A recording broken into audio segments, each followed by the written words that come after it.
خير أمة أخرجت للناس تأمرون بالمعروف وتنهون عن المنكر وتؤمنون بالله ولو آمن أهل الكتاب لكان خيرا لهم منهم المؤمنون وأكثرهم الفاسقون. بسم الله الرحمن الرحيم. الحمد لله رب العالمين، والصلاة والسلام على أشرف الأنبياء والمرسلين نبينا محمد وعلى آله وصحبه أجمعين. قال المؤلف رحمه الله: باب فضل التوحيد وما يكفر من الذنوب.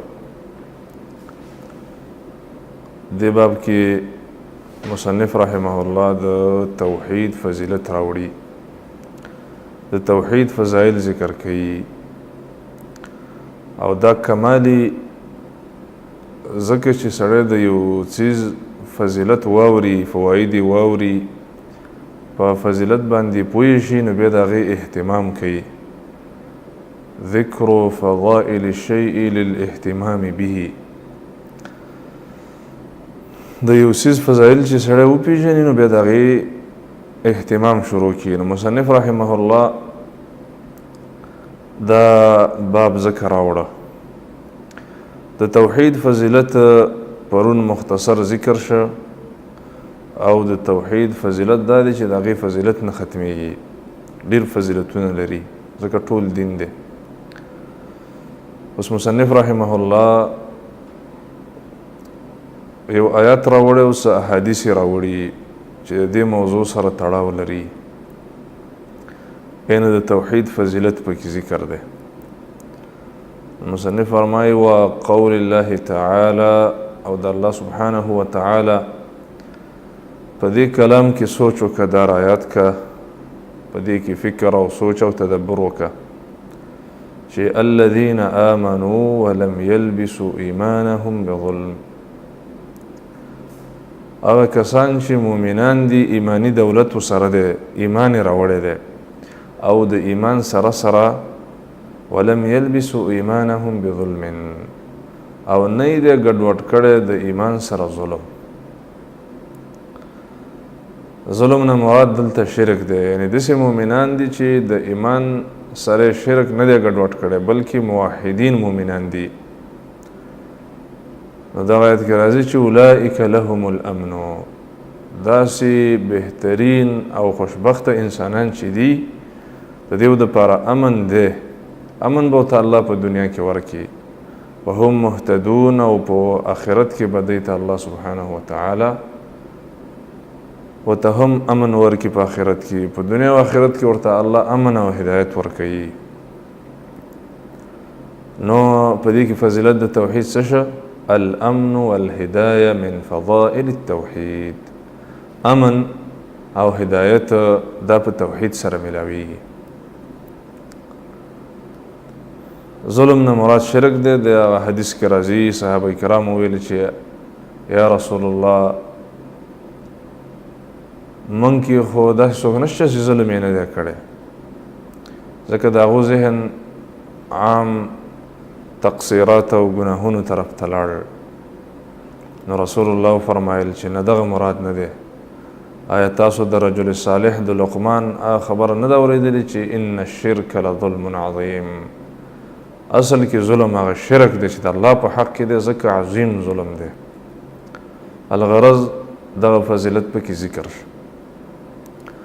اوس دې باره کې یو حدیث هم راوړي، وعن عبادة بن الصامت رضي الله عنه قال: قال رسول الله صلى الله عليه وسلم: من شهد أن لا إله إلا الله وحده لا شريك له.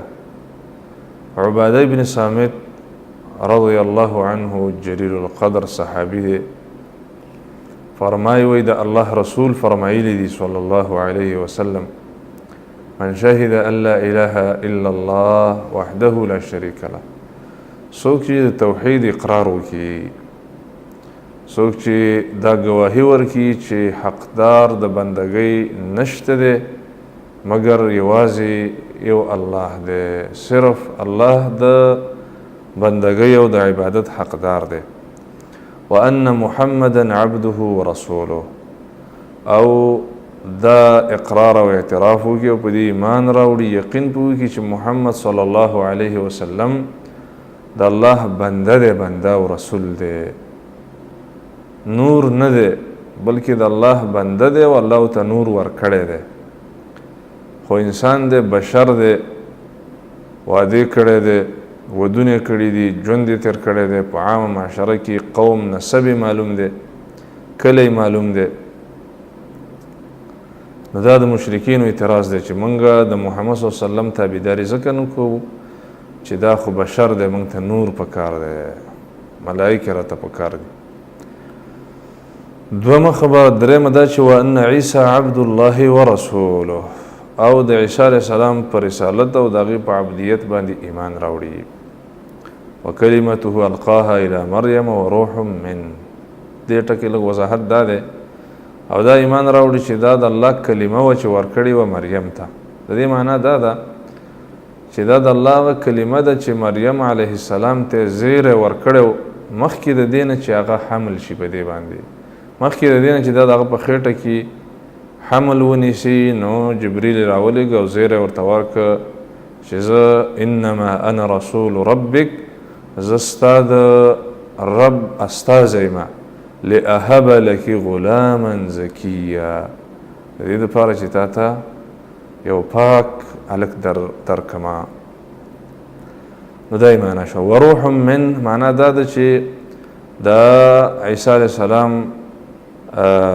ته الله عزت ورکړی، ځکه ټول ارواح الله پیدا کړي دي، خو هغه ته دلته دا اضافت تشریفي دی، د الله کلمه ده، د الله روح دی چې ورته ورکړی دی، یعنې عظیم شخصیت دی.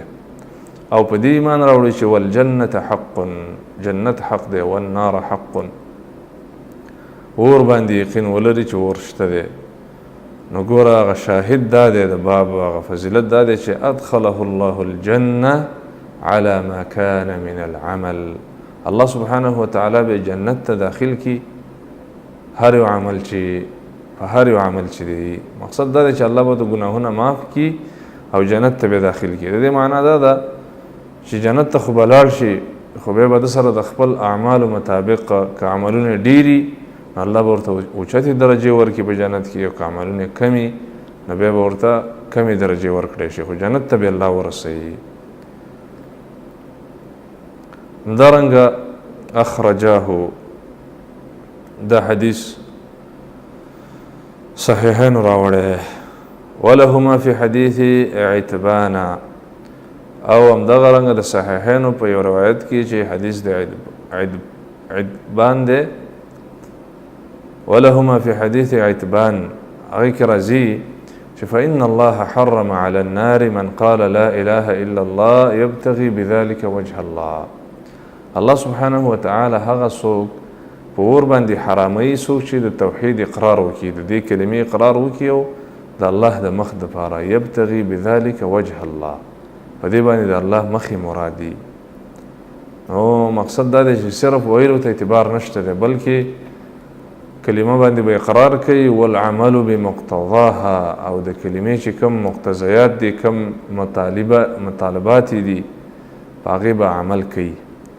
همدارنګه بل حدیث د ابو سعید خدری رضی الله عنه راوړی دی، فرمایي وعن ابي سعيد الخدري رضي الله عنه عن رسول الله صلى الله عليه وسلم قال،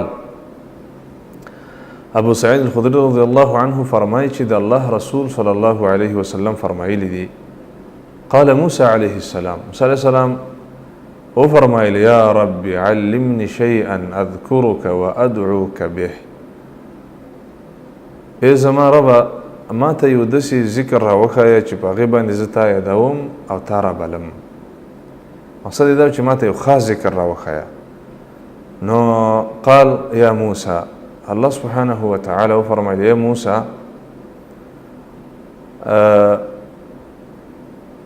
لا اله، قل یا موسی لا اله الا الله، ای موسی لا اله الا الله ذکر کوا، د توحید اعتراف کوا. موسی علیه السلام فرمایي چې کل عبادک یقولون هذا، دا خو ستا ټول بندگان وایي ما ته خاص ذکر راوښیه. الله سبحانه وتعالی دلته د توحید فضیلت عجیب بیان کړه. دا یې وفرمایل چې یا موسی لو ان السماوات السبع وعامرهن غیري، که دا وواړه اسمانونه او د دې عبادونکي زما نه علاوه، والارضین السبع او دا وزمکې فی کفها، دا په یو چابړي کې واچولی شي، ولا اله الا الله فی کفها او لا اله الا الله دا په بل چابړي کې واچولی شي، مالت بهن لا اله الا الله. په دې ټولو کائناتو به دا کلمه د توحید درنه شي. دې وجه دا ده چې دا ټول کائنات چې دي دا د دې کلمې دپاره پیدا شوي دي. د ټول کائناتو هدف لکه مخکې درس کې ذکر شوي چې دا نظام او عالم او کائنات د دې لپاره دي چې لتحقیق التوحید، چې د الله بندگان توحید وپېژني. دا حدیث ابن حبان او حاکم راوړی او صحیح کړی دی. همدارنګه ترمذي کې حدیث دی، حسن ورته ویلي. دا انس رضی الله عنه حدیث دی، وایي سمعت رسول الله صلی الله علیه وسلم یقول، دا الله رسول نه مې واورېدل چې فرمایلي قال الله تعالی، وایي الله فرمایلی دی، حدیث قدسی دی چې په هغې کې روایت د الله نه وي، دې ته حدیث قدسی وایي. سی فرمایلی دی الله دا فرمایلی دی ابن آدم، یې انسانه لو اتیتنی بقراب الارض خطایا، که دومره ګناهونه دې کړي چې د ځمکې ډکه کړي او ما سره میلاو شي، خو ثم لقیتنی لا تشرکو بشیئا، او بیا ما سره میلاو شي په داسې حال کې شرک د نه کړی، لاتیتک بقرابها مغفرة، نو زه به درته ډکه دنیا مغفرت وکما.